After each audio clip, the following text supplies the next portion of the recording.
Hi, and welcome to the Psych, Health and Safety podcast. My name is Jason Van Schie, and I'm one of the hosts of the show. The aim of the podcast is to rapidly increase the knowledge and application of psychological health and safety in workplaces worldwide. To help with this, we have regular guests from around the world who are leading the way in this important area. But before I introduce our guest and topic for today, allow me to introduce my co-host, Joelle Mitchell. How are you today, Joelle? Do you remember last week when I mentioned that your fantasy football trophy would be like a good bludgeoning weapon? Yeah, I did. I think I recorded that conversation. Yeah. So I reflected on that and thought that maybe I've been listening to too many murder podcasts. Yeah. So I've started listening to the Happiness Lab instead. Okay, yeah, with Laurie Santos. Yes. Yep. So I was listening to that on my drive-in this morning, and it was an episode about gratitude and all of the good things that gratitude can do for you. And I'm driving along feeling very positive, and then drove past somebody who was sort of halfway in and out of the lane. And I'm like, oh, good one, stupid head. What do you think you're doing? So, you know, it comes and goes. Yeah. Stupid head is not actually what I said. Yeah, for those of you who think that Joelle's dark and moody on the podcast, just wait till you meet her in real life. No, she's amazing most of the time. He's saying that because of the bludgeoning thing. The weapon is still in the office. So, all right, look, I'd now like to introduce our guest for today. He's a registered psychologist who has significant experience in health and safety. He's recently published a book called Next Generation Safety Leadership: From Compliance to Care. He is the director and principal consultant at GYST Consulting. He is, of course, Clive Lloyd. Welcome to the podcast. Thank you, Jason. Thank you, Joelle. There's nothing like a bit of bludgeoning to start a podcast. I always say that. Too many murder mystery podcasts, I reckon. So. Yeah, it's great because I was catching up on your podcast. So I was listening through a few. And one that I really sort of enjoyed was with Jennifer Lowe. The recent one was brilliant. And again, that one started off with some beautiful dark humor.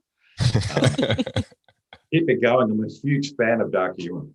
Yeah, we could just do. We have floated the idea of doing an after dark special of the Psych, Health and Safety podcast. Where we just sort of get drunk and get worse. Yeah, we won't talk about any health. That one right now. Clive's down. Yeah, the three psychs and 10 beers podcast. Need to be 10, at least 10. Yeah. All right, Clive. So it sounds like you've been listening to our podcast. What other things do you like to listen to? So look, there's loads of good podcasts. I must admit, most of the ones I listen to are safety related. I think probably as a favorite, I guess that would be the one I keep going back to and listening to the most, because there's plenty I sort of listen to one or two and don't necessarily listen to them all. If I was to nominate a favorite that I keep listening to, that would be The Safety of Work by David Prove and Drew Ray, because that's the nerd in me, right? That's the research nerd. And those guys just do so much work for us in terms of keeping up with current research. I used to be reading journal after journal, and now I just kind of wait for their podcast. So that's brilliant. There's others. I like the Hop Nerd, Sam Goodman. That's always worth a listen. Another one, Colin Nottage, who runs the beautifully titled Sensible Health and Safety podcast. That's a great one, but there's a bunch of them. Incidentally, there's at least I don't know of that many podcasts that focus more on psychological health and safety. So yours is a breath of fresh air.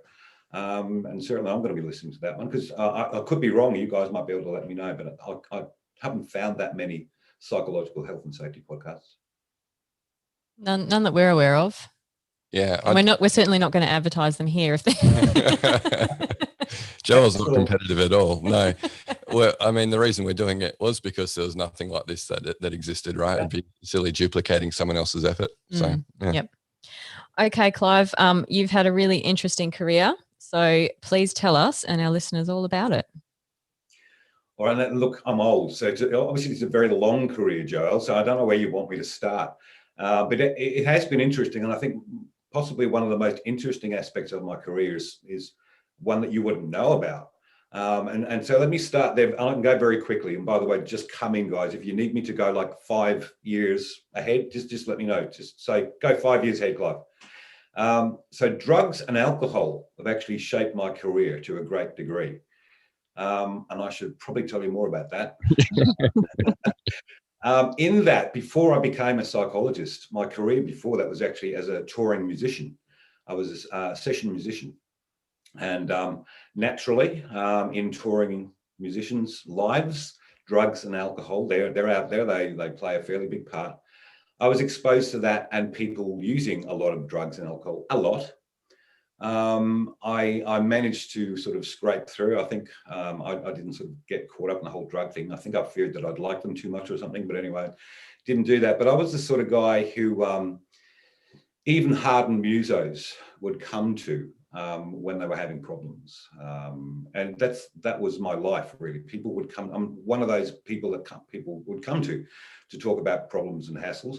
So I did one tour in particular. I'll get to psychology soon, I promise. I did one tour with a very well-known AC/DC tribute band. I'll bet you never thought you were going to talk about AC/DC in one of your podcasts. But anyway, finished that tour, didn't finish up well. And I remember sitting on a beach after that tour with very little money in my pocket, really bad hangover, thinking, nah, I've got to be doing something else. And it was literally a process of sitting on a beach for a couple of days, weighing up what I wanted to do. And of course, I do like people, believe it or not. And this notion that people came to me, I thought, well, shit, might as well get paid for it. So my notion was I would become a counsellor. And this is my naivety at the time. I thought counsellors, you had to be a psychologist to be a counsellor. And in hindsight, I could have probably saved myself 3 years of study and just done a 3-year counselling degree. Anyway, I drove off to Griffith Uni and pretty much said, I'm here to be a psychologist. What do I do? And they explained there was a whole process to go through. Let me speed it up. So I loved psychology, absolutely, still do. It's a great discipline until the first stats course came along. And literally, guys, in my first statistics class, I did actually put my hand up and say, am I in the right room? They were talking about probabilities and ANOVAs and multiple regression. I thought, this is not what I signed up for. But anyway, one of my biggest delights was finishing honours year with an HD in stats. Wow. Congratulations, yeah. Clive. Yeah, that was a big switch. The only exam I ever failed at uni was first year stats. And so yeah. I just had to work hard at it. Anyway, moving along a bit in time here, we just lost 4 years. I did my clinical placements because clinical psych was what I wanted to really do. In drug and alcohol rehabs, funnily enough, it just appealed to me to actually start working drug and alcohol. As I was doing my clinical PhD, which I did all of the clinical training, as I was mentioning off air, and clinical placements, finished all that. My research project was also in drug and alcohol, which is yet to be finished. And reasons that I bailed from drug and alcohol. But anyway, I became employed soon after all the placements. And this is a tip for maybe people who are studying now and doing placements. The placements I was at uni ended up offering me a job. And I went through drug and alcohol counselling roles. I ended up being the clinical director of a big rehab on the Gold Coast and the deputy director of the Gold Coast Drug Council. So I did a lot of time in that role. And unfortunately, in that role, the nature of addiction is that as the leader of that organisation, then I was having to sit down with a mum and or a dad and explain to them why their sons and daughters were never coming home again. They were dead. Usually from a drug-related incident, often an overdose and so forth. And you guys would notice how difficult, how brutal those conversations are. And so, look, after a while, I was also doing private practice and specialising in grief counselling. And in that process, I started getting phone calls from EAP providers. And by the way, I knew nothing about safety then. It wasn't even a thing for me. I was working in clinics, not high risk areas, but all of a sudden now I'm being dragged out kicking and screaming almost to mine sites or oil and gas plants who lost somebody through a workplace incident. And so that was my first look at high hazards, mostly mining, oil and gas and construction. And I was there now to do counselling with team members, with managers and with family members after the loss of somebody there. And again, the thing that blew me away the most was how frequently that happens. All right, we do that about 190 times in Australia a year. You can multiply that number by 7 for the amount of people who are permanently disabled. So it's still obviously a terrible amount. I still do that sort of work, by the way, as a way of giving back, because my belief back then was very quickly, these people need all the support they can get after an event like that. But after doing quite a few of those discussions, it struck me that organizations were bringing people like me in after the event. They were doing all this humanistic stuff, if you will, after the event. And by the way, the same day that I'm there counseling, press releases were going out saying things like, as you all know, our safety is our people's safety is our highest priority. And I'm thinking, shit, it doesn't seem that way to me. But anyway, then I started looking at what happened the other end, because that became my curiosity now. I'm sick of doing this end. What's happening the other end? What are you doing to actually lead people safely, to bolster psychological health and safety? Because from a clinical point of view, there wasn't much of that going on, I've got to tell you. And what I noticed very quickly were some of the ways they were leading safety and leading in general, but especially safety, was nothing that I knew of best practice for actually engaging people, dealing with stressful events, actually getting people to buy in to the safety protocols they were doing. They had their own language in safety that I picked up back then, that they don't necessarily use in any other part of the organization. Things like violations, offenders, safety audits, safety officers. It struck me, who doesn't love being investigated by an officer and being able to violate her? And they were doing all this radical behaviorism, literally giving people cash rewards for going X amount of time without a lost time injury, literally incentivizing non-reporting. And they're still doing that, by the way.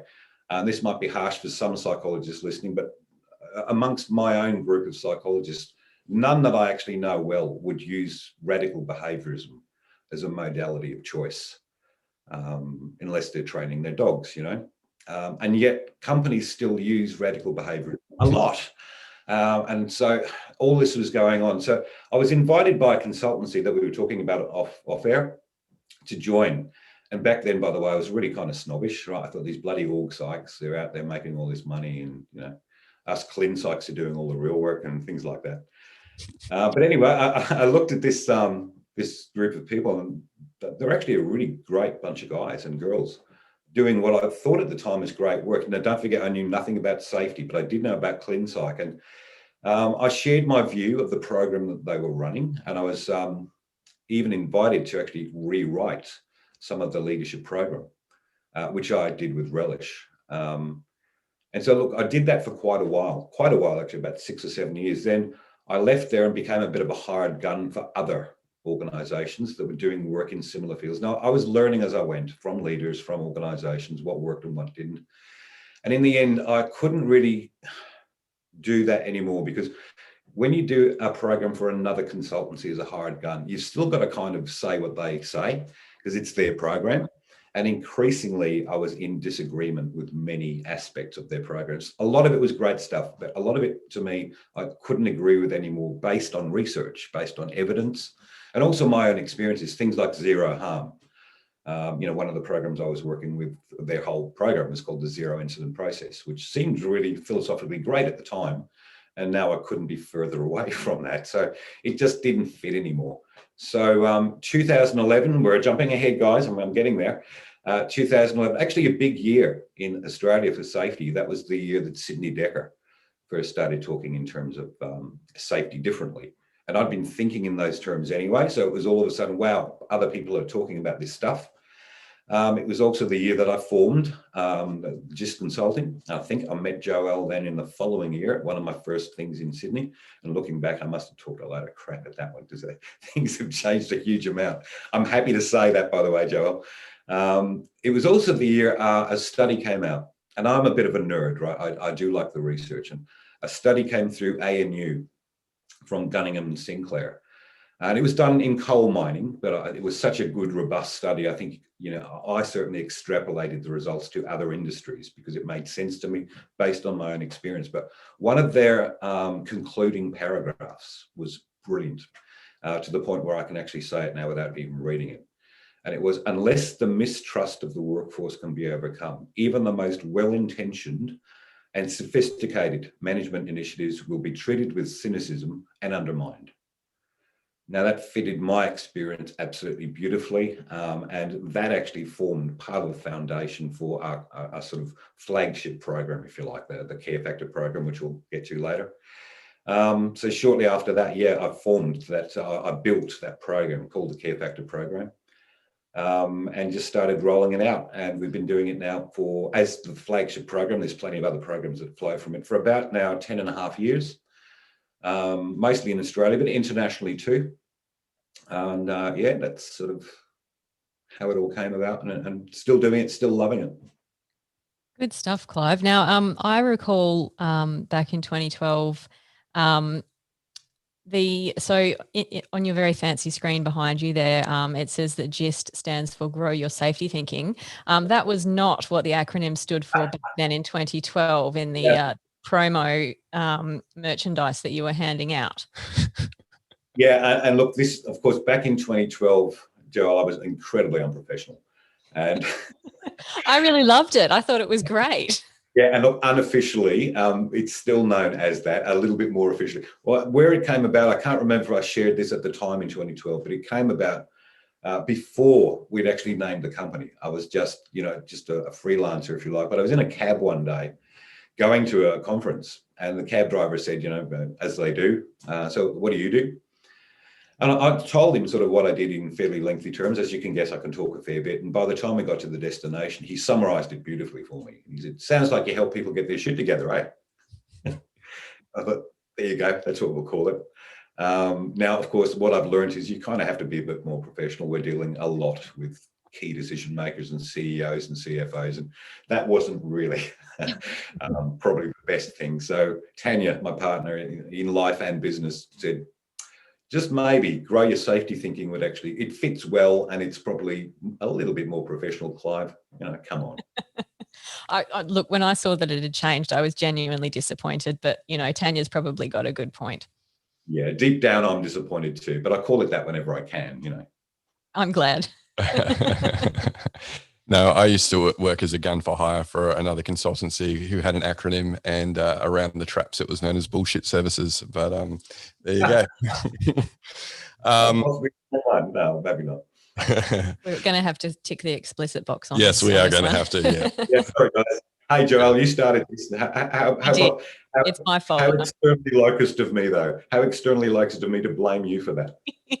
Well, I'm happy to take the blame for that. I do swear the most in the office anyway. So yeah. We do talk about Joel having the most swears per pound. Okay, Clive. So recently you've published a book, and given your backstory, it's probably becoming a bit more apparent why you chose to write that. You want to tell us a bit about it? Yeah, look, it's I guess a summary of what I've learned over the last 15, 20 years. Not a long summary either. It's been noted that it's not an overly long book, which most people seem to like, actually. So it was very much aimed, I thought carefully about who I wanted to aim the book at.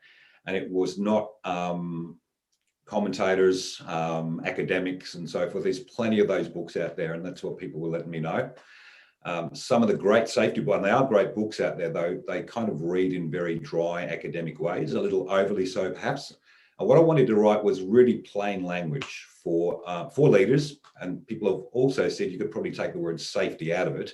It's probably just a safety book, but my publisher then said, how will your target audience know who it's for? Fair point. Yep. So we kept that in. A fair summary. In terms of what I've learned, it's usually lumped in, I guess, with the new view approach, if you like, the safety differently, safety two, even though I'm not attached to a particular model in that area. But for me, it's really a book about trust. And why I guess I'm an advocate for the new view, particularly safety differently, not so much safety two, but safety differently, is because that approach really relies on and is good for helping organisations to start bringing their people in, to start asking them how they believe work should be organised and so forth. And really, it is a book designed to, first up, make the case for change. And I believe it actually does that quite well. The opening chapters actually make a case for change quite strongly, evidence-based, research-based. The rest of the book then is essentially how to do it. As leader, how do you create the sort of climate within your team where people feel trusting enough to bring themselves to work, their whole selves, if they want to? And I think that's an important distinction. We don't expect everybody to bring their whole selves to work. That's kind of unethical, I think. To share mistakes, to share ideas. And so literally the book is about that. And it's built on that because to me, that is the biggest single thing that's been lacking in organizations. They got lots of policies, procedures, systems, tools, engineering, PPE, all of that stuff, yet they still keep killing people and hurting people. And for me, and the evidence would sort of go my way on this, largely because they haven't done the work up front in creating the sort of climate where people can actually do all of the stuff they say they want them to do. So that's intrinsically what the book's about. How I came about writing it, a few reasons motivated. One thing was I was sick of going to conferences where other keynote speakers were, their last slide before they finished would be their book, right? Oh, wow, that's nice. I do mine, of course, and there's no such slide. I'd get off the stage and people would say, "So Clive, you got a book?" And frankly, I just hated saying no. So I thought I better bloody write one. I had a little bit of time up my sleeve. And the interesting thing is here, just fitting in the time to write a book. We were very, very busy. I finished it. I sent it all off to the publishers. They sent it back to say, just, fix your typos up and all that sort of stuff. Did all that, got rid of it. It's gone to print, and then COVID hit. It was like I had 3 months where I could have just made the book 3 or 4 times as long. Maybe it wouldn't have been the same book then anyway, but so those are some of the reasons I wrote it. I was also pretty annoyed still. There's a bit of anger in the book. People have let me know that did come through, just in terms of why some organizations seem to be so resistant to change, and they keep banging on about the same stuff, keep doing the same stuff, even though they use all the familiar platitudes that we've all heard. Your safety is our highest priority. Our goal is zero harm. And yet they then create fear in the workplace. And frankly, you can't have both. If you create fear in the workplace, forget zero harm. You should forget that anyway. But forget even your people for a moment, thinking that you mean it when you say safety is the highest priority. So I do sort of tackle some of those things, and I don't hold back. Yeah, that's good. We like it when people tell it straight. Might be my Dutch background coming out. I don't know. But look, I think it's so important, that trust. And, we've seen some of our own clients or people that we've worked with who've wanted to jump straight into a hazard assessment for, psych hazards and, without doing the groundwork, as you say. And, people just go, "Why are you collecting this information? What are you going to do with it? Like, we can't trust you. You're just going to use this to try and get rid of people or to restructure or something like that." So, like you say, you've got to do the groundwork. There's no easy way to do this. Yeah. Totally. And I've seen many psych health and safety initiatives. Back to the quote I used earlier, hey, even very well-intended ones and possibly even sophisticated ones, literally undermined and treated with cynicism because they didn't do that groundwork first. And people will be naturally suspicious, particularly if they've done a survey previously and then management didn't even, and this happens, they surveyed the entire workforce, didn't even talk about the survey results. No, that doesn't happen, Clive. But what we have done is, you'll notice in the kitchen area now, there's a huge fruit bowl. And we've actually got a lot of discounts on gym membership. And so we've listened to you, and the workforce say, clearly you haven't. Clearly you haven't. So you've got to do the work up front. And why wouldn't you? Because if you don't do that work up front, frankly, from the quote I mentioned now twice, anything that you do, any initiative that you put in place, you've just blown your dough. Yeah. And like with physical safety, people will bring, I don't know, DuPont or somebody, or a shiny new BBS program, literally blow 3 or 4 million.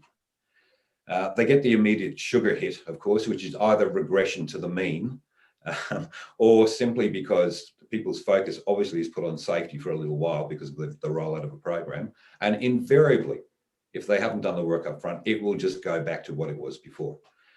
No different in the psych health and safety space.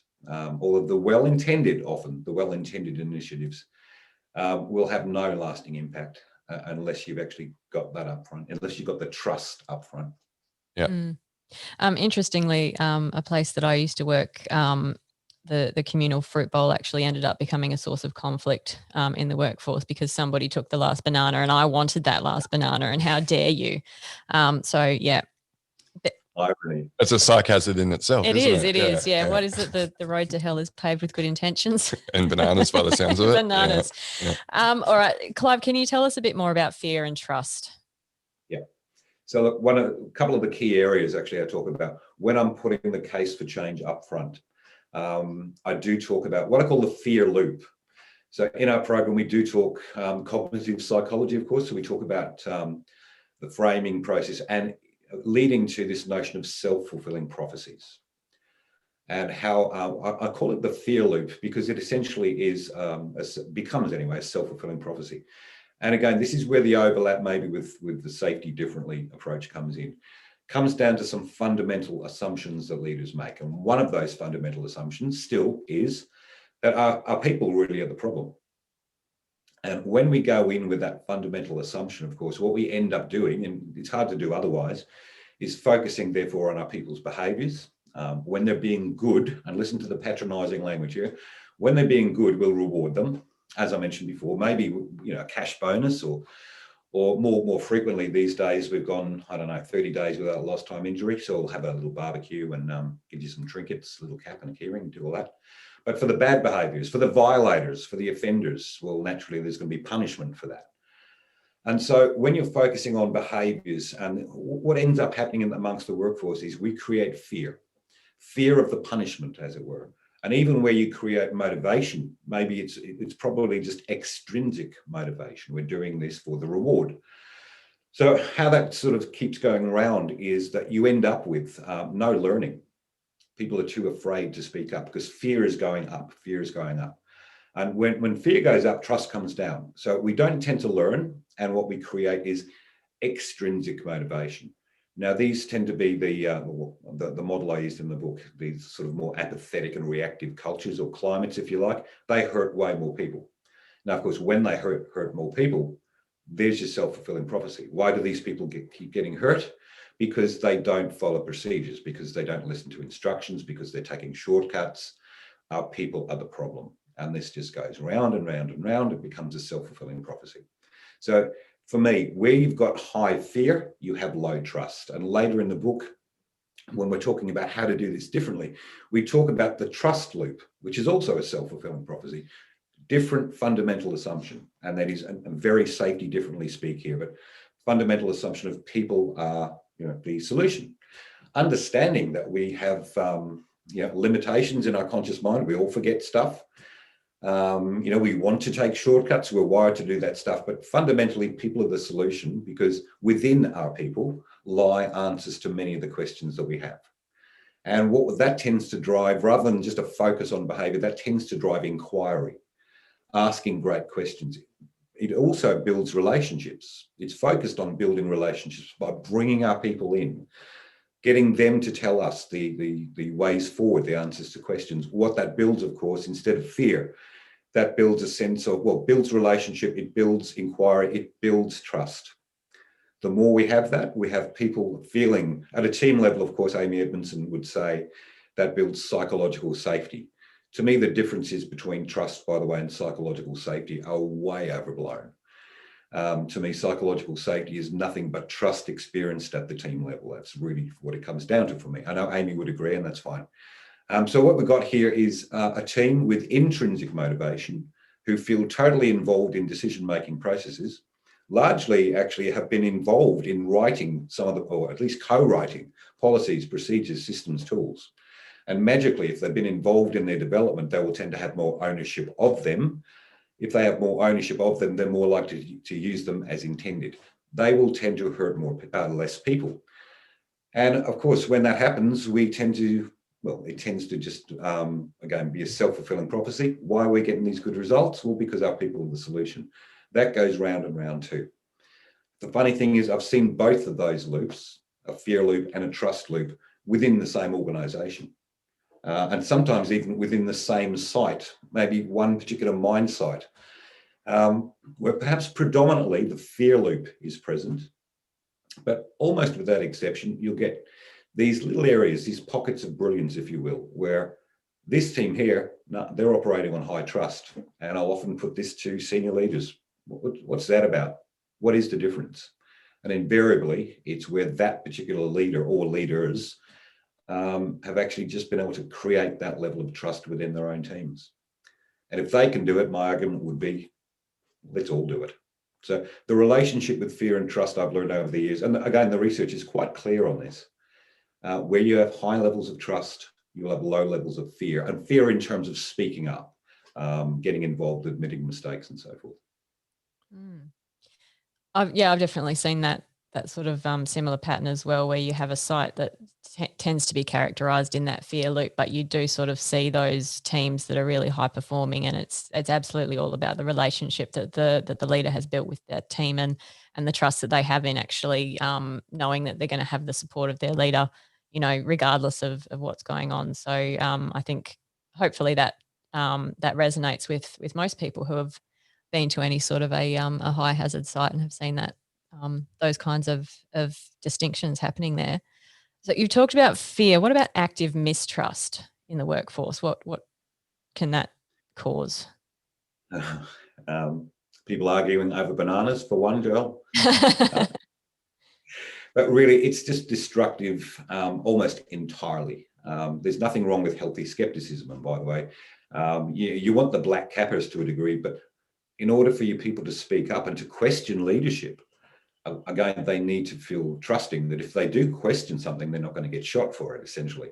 But active mistrust, again, the words I used before, they literally lead to cynicism and actively undermining anything that we put forward. So again, by all means, put forward your fruit bowls or your perhaps more sophisticated psych health and safety initiatives. Not only will they not gain traction, they will be literally actively undermined where people have active mistrust. They will seek to actually move away from opportunities for the company to move forward in a maturity fashion. Secrets are kept. And you cannot fix a secret. I keep saying that within organizations. You cannot fix a secret. You cannot change what you won't acknowledge. And where there's active mistrust, there will be a lot of secrets kept. There will be us and them, us versus them, actually. So it's not only affecting physical and psychological health and safety, it affects the bottom line. It affects things like new ideas, innovation.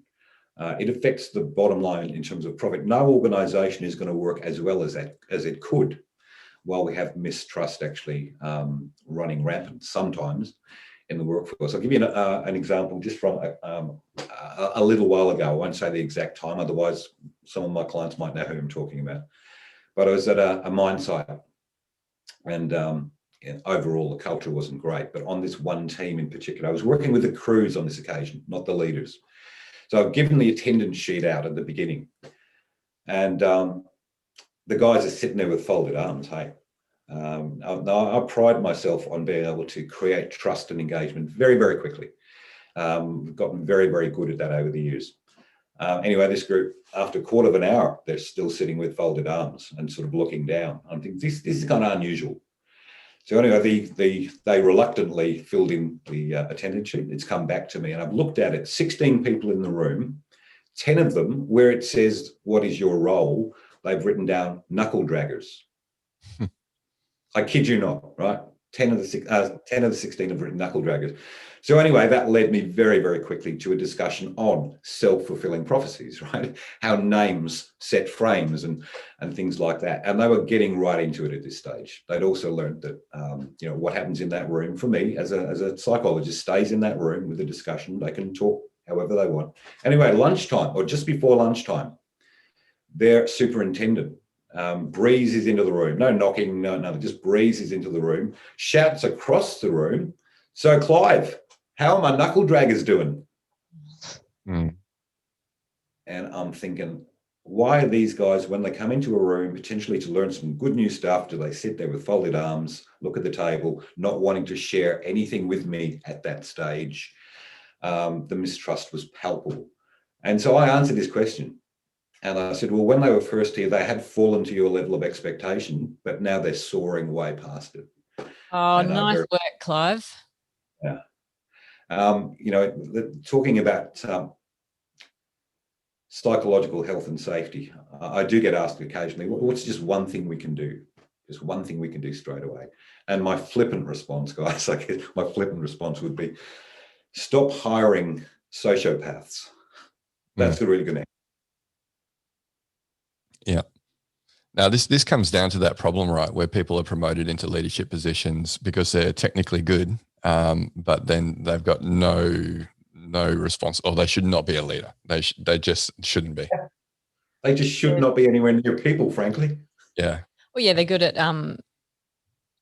sycophantic type behaviours that endear them to their superiors, but not so much to the people who they view as being below them in the social hierarchy. Yeah, it's a different skill set. Yeah, obviously, and not everyone, even with copious amounts of line manager training, are ever going to be a good people leader. So, and look, there was some pushback on this recently. I noticed there was an article on LinkedIn about this. I'm a firm believer in exactly what you're saying, Jason. In that, by the way, I have been criticised in the past for seemingly to downplay technical skills. I don't think I do. Technical skills are incredibly important. Nevertheless, you can have somebody who is technically brilliant and a sociopath. Or even if they're not a sociopath, just literally lacking the skills they need to actually create engagement. And often, by the way, that is not their fault. In mining, oil and gas, particularly if there's a mining boom on, all of a sudden companies need to get a whole bunch of frontline leaders. And historically, what they have done is recruit people from the front line. And often the criteria they use, of course, is not, are they great with people? Are they great leaders? It's usually because they were bloody good operators. They were really good on the tools. And it's like they have this assumption, because we've made them a leader, automatically, magically, through osmosis, somehow they've also grown the skills they need to be able to run a really good toolbox talk or start a shift meeting and really bring their guys on the journey. And frankly, they don't. And that is not their fault. The least I believe organizations can do is, if they're going to recruit people into leadership roles, give them what they need. Now, you can do that with many, many people. You can give them the skills they need. You cannot do that with sociopaths. Right? No workshop I run is ever going to make a sociopath a leader who can build trust. And first step, get rid of them, or just don't employ them in the first place. Yeah. So let's say, though, we have a leader who finds themselves in a situation where there is a lot of active mistrust. What are some things perhaps that they could do to overcome that situation and build more of a culture of trust and care? Yeah, brilliant. And look, the second part of the book is really that's what that is all about. But let me summarize. The first and foremost, the best thing they can do, and as well as the research, by the way, my informal research has been asking teams this for the last 20 years.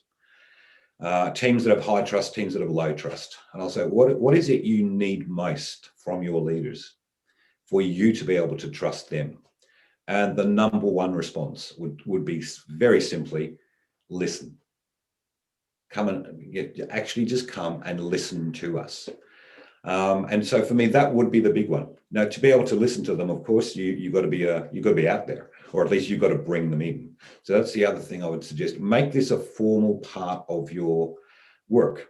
Design work around this. There's very little designed in work, in my opinion, around psychological health and safety. We'll do that with physical safety. We'll put guards in place and we'll do whatever we can. We tend not to design work around this. And so literally, maybe once a month, bring people in and ask them. And I've got a particular format I use for this when I work with organizations. I literally call it the Stockdale Paradox, which other people have heard of, but it's a great thing that leaders can do. Invite their people in to talk about the brutal facts. Now, the first session might be quiet, right? The first session, you might bring them in and they think, tell you the brutal facts, tell you what's really going on. Yeah, right, that's going to happen. In other words, we need to let our teams know that we want that. We actually want to know what's going on. And I spend a bit of time working with teams to know that when they share that, it needs to be benevolent in nature. That it's not about personalizing somebody, giving somebody a hard time. It's literally sharing what's going on for them, what they need to be able to do their jobs and work safely and well. And so leaders, again, need to not just hear that, but they need to demonstrate that they've heard that. And then they need to take action. And if for whatever reason they cannot take the action they'd like to take, they also need to talk about why that is. It's a well-informed workplace. When Patrick Hudson drew up his stages of cultural maturity, one of the hallmarks for him in that was a well-informed workforce. And I've got just a little bit of an issue with that. I think that is important, but that still infers top-down information given. I've sort of turned it around a little bit. It's both ways. We don't need just that. We need a management team that is well informed by the workforce so that we know what's going on. So just fundamentals, Jason and Joel, bring your people in, listen to them. But to do that well, again, you've got to let them know that it's safe to do so. And I've seen some companies who've had a crack at the let's start this, let's build trust, let's build psychological health and safety through listening. They brought their crews in, their crews have actually named a few things that are not right, and then the leaders actually have gotten defensive. And in the room, they say, it's not really like that. You're misinterpreting what's going on. No, it's just shut them down completely. You listen, you just listen. And look, as you guys know, there's a whole skill set behind listening in itself. That is a core skill, I think, for creating, for people wanting to create. Psychological health and safety. But that's where I'd start, by really helping team leaders and managers to become brilliant. If you're going to do anything aggressively, listen aggressively. Listen with huge intent. But you've made a really good point there as well, Clive. You need to have the time and space to do it and invite people to share what they think rather than waiting for them to, find an opportunity to tell you that something's not right. And I think that's where a lot of companies think they're doing psych health and safety. No one's reported that they're overworked. Well, have you asked them? So you need that. You need that time. And until I think companies, give line managers or senior leaders, more ammunition and time and resources to do this properly, it's just going to get lip service, and we're not going to actually see any, change in this area. Totally. And look, it may start off. That first meeting might be quite quiet because, who wants to be the first one to speak anyway? And look, they're going to need some evidence that it is safe. But where leaders can really, really good leaders, what they can do here is just let that first session, anything that is said, really hear it. And thank people for actually doing that. Let them know that's what we want. The second one, you'll get more people speaking up. And when you've done that consistently and well, literally everybody feels engaged. And that's much more powerful than just going out and having one conversation with one person. There's power in that group to actually share each other's experience and to learn off other people's experience. And it works every time if it's led well. Yeah. What value do you think companies could obtain, do you think, from, if they don't have leaders with those facilitation skills, to bring in an external facilitator to assist with that? Absolutely. And again, not all organizations have those sorts of people with those sorts of skill sets. For them, it is important to bring in people with not just the skill set in listening, but how to actually facilitate that skill development in other people. That's a whole other set of skills. Yeah. And again, this is, I think, where really good org psychs, really good clean psychs can play a very good role. Yeah. Yeah. That's some great advice, Clive, and some really practical advice that I think our listeners will be able to take away and hopefully start acting on fairly easily, because it doesn't really require a huge investment. It's just about carving out some time, once a month to talk to their people. And that's something that everybody can start to do. Have you got time for one more brief example? Go for it. We're talking about time here. Let me tell you where leaders already do spend time. And again, I won't name the company or anything, but this is many companies, right? They have KPIs around doing safety walks, right? Which, by the way, probably more accurately should be called unsafety walks, because really that's what they're out there looking for. There's a company recently, they've got a KPI to do 8 safety walks a month, which is essentially 2 a week. None of them actually enjoy doing them. They don't like doing them at all. But anyway, so what they tend to do, all of them, is leave it towards the end of the month. And so what you get towards the end of the month is all of the leaders out there cramming in all of these safety walks. The workforce know they're coming. It's month after month. And so they're saying, tidy up, people, tidy up, get it sorted. So they're not getting good data anyway, but they're taking that level of time, but they're out there looking for stuff that's not good. They got their tick sheets, and then they wonder why they're known as the safety police. and I say this flippantly, but I kind of mean it. I'm not a big fan of KPIs on that, by the way. Not a fan of KPIs in safety generally, frankly. Here's a KPI for you. How about a KPI of what is the percentage of your employees' children's names that you actually know? What about that as a KPI? And again, if it's 80 or 90%, what does that also suggest they have actually been doing? Well, they've been out there, of course, having real conversations about how people are traveling. And to me, that would be way more worthwhile. But of course, things being the way they are, it might just be that turns into a shortcut too. I go out there with one conversation, right, tell me your kids' names, and they're said very quickly. So, but the heart of what I'm saying here, I think, is the valid point. Instead of calling it a safety walk and having KPIs, you make the time to do that. How about you just go for a walk? And while you're walking, have a chat about people. Ask them what they need. Ask them, do they get what they need? Well, how can leaders actually help them to work better? Doesn't have to be about safety all the time, but just engage with them, adult to adult, human being to human being. That can go a long way in creating trust. So Jason was talking a little bit earlier about how important it is to do the front end work in sort of developing trust within the workforce and doing the consultation around why are we doing this and what is it going to look like for you when it comes to particularly sort of a psych hazard identification survey or something like that. So when we're talking about this, things like trust and care in relation to that, what would you suggest for organizations sort of thinking about taking on this type of an approach? Yeah, I mean, it can be a very, very worthwhile pursuit. It's an avenue, once again, any avenue you can take that brings your people in to engage them, to get their thoughts and ideas is it's a great intent. But again, unless we've actually got sufficient levels of trust, or at least reduced mistrust, it's unlikely people are going to share at a very authentic level anyway. So I still think it's the worthwhile investment for me always, before you do any sort of major intervention or rollout, is to just have a look at that first. Again, back to the core things we just talked about, going out there, just listening, asking great questions. In the book, I talk about, and this is the model supported in the org psych literature, 3 main components that leaders need to demonstrate consistently. And I think this is just a great question for leaders to ask themselves. Do we do these 3 things consistently? In fact, do we have these 3 things? 3 main factors. The first factor is integrity. There's no trust without consistent demonstration of integrity. In other words, doing what we said we would do.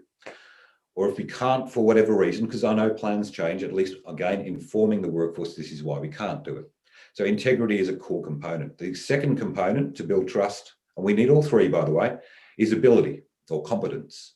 And all that means is our leaders need to demonstrate they are good at what they need to be good at. It doesn't mean they have to be good at everything. Nobody is. But they need to demonstrate that they're good at what they need to be good at. So the third factor is what the academics call benevolence. Love academics say benevolence, 4 syllables. Right? It just means care. In other words, do we demonstrate care? Now, you need all 3 consistently to build that level of trust. What I've noticed is integrity is kind of a character thing, right? And that's more of a personality thing. You kind of got that or you don't. I believe you can improve on it through reality checks. Competence or ability, including technical skills. We need our people to have that, our leaders to have that. It's the third one that's been the main focus area for me. And this is where the most work has been done with our clients, and where the name of the program came from, incidentally. People often see the care factor and immediately think, no, that's going to be too soft for our organization because our guys are macho. We can't be talking about care and stuff like that. All it means is this: while we need all 3 of those factors to create the environment for a survey or before a survey, the 3 factors are important, but integrity stands out as the most important in creating trust in the first place. And I think that makes intuitive sense to most people. You do that. Here's the interesting bit: to overcome mistrust, which is a different thing, right? To overcome mistrust, the one of the 3 factors there that stands out is actually that care factor, that benevolence factor. and to what degree the workforce perceive their management actually do care about them. And the thing I noticed the most in my 20 years was that is actually the one that companies and leaders are struggling with the most. And one of the key surveys I do with leaders is every workshop I do this, I get leaders in the room to put their hand up if they believe in general leaders do care about their teams. And frankly, most hands will go up. And I genuinely believe that. Most people, their leaders do care about their teams. They want them to be safe. They want them to be well. There's always psychopaths, as we discussed earlier, who actually don't really care at all. But most leaders actually do care about their teams. The second question, though, I ask is put your hand up again if you believe that in general, leaders are very good at demonstrating care to their people. And what's really interesting there is very few hands go up. And this, to me, is the disconnect. It's not that leaders don't care. They generally do. Our program isn't about getting leaders to care more. That's lame. Where the disconnect is, they're not very good, or they're unwilling, or they think it's too not macho enough to demonstrate care to their crews. And then the rest of that is really, well, what does that actually look like? What does it mean to demonstrate care? And again, you go back to the workforce. How do you know you cared about it? They listen to us. It's the core stuff. Not only do they listen to us, they ask us what they need, and they'll let us know if they can do that and to what degree. They're just acts of genuine benevolence. And genuine benevolence is not throwing some sort of barbecue after 90 days incident-free. That's not, it seems to be caring, but that's not what the workforce wants. They know that's just, a platitude, really. Demonstrating care is the challenging bit for many leaders. Yeah. So do you have some suggestions for leaders and how they can actually, what are some, I guess, three tips that they can take away to start demonstrating care? Well, look, the main ones that I'd recommend are ones we've already touched on. And that is, first up, what is the fundamental assumption that you have about your team? And, be authentic in that too. And if you tend to fall into, and I think most leaders do at some time, that our people are the problem. Regardless of your positive intent, that's going to flavor all of your communications. That's going to flavor all of your actions. What as a leadership team, how can we actually what does it look like when we change that fundamental assumption to our people are actually the solution? What policies and procedures could actually stem from that? Because most leadership teams want policies and procedures. It's a little bit more difficult for me in psych health and safety because this is not a one size fits all thing. Different people respond to different ways. So just fundamentally changing the assumptions we have about leadership and about our teams. Our people are the solution.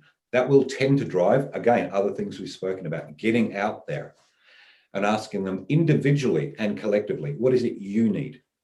And I do say individually because what one person needs is not necessarily what the other person needs. There's room for individuality in that too. Fly in, fly out mining, for example, has been a bugbear of mine for ages, in a sense. Mining companies, I know they did this. One of the companies after our program said, right, let's survey the workforce, right? Let's survey them on the length of roster, fly in, fly out. And the vast majority of the people responded, we don't want unequal rosters. If it's 1 and 1, fine. If it's 2 and 2, that's fine. They don't want 3 and 1, for example. And so they did all that. And then the companies came back and looked at what that would cost and just threw it away straight away. Why would you ask the question? Other people, by the way, they're fine with this 3 and 1 roster. But you guys would probably know the research in terms of psychological health and well-being. We know very clearly from the research that the more unequal the roster, the higher degree of mental health challenges and the higher the suicide rate, frankly.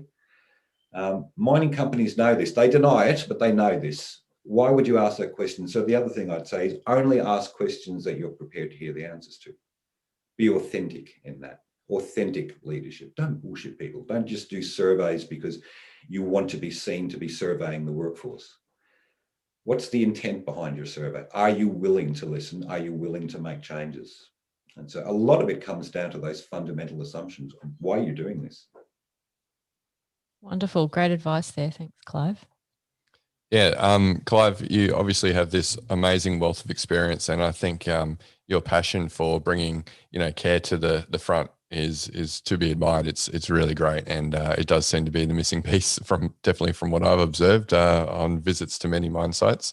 But yeah, it'd be great to see more people adopt, I guess, what you talk about in your book and through your programs. So with that in mind, and some of the things that you shared with us about your previous work over the last 10 to 20 years, what are your hopes for the future of workplace mental health then? Yeah, that's a great question. One of them is that more people listen to podcasts like yours.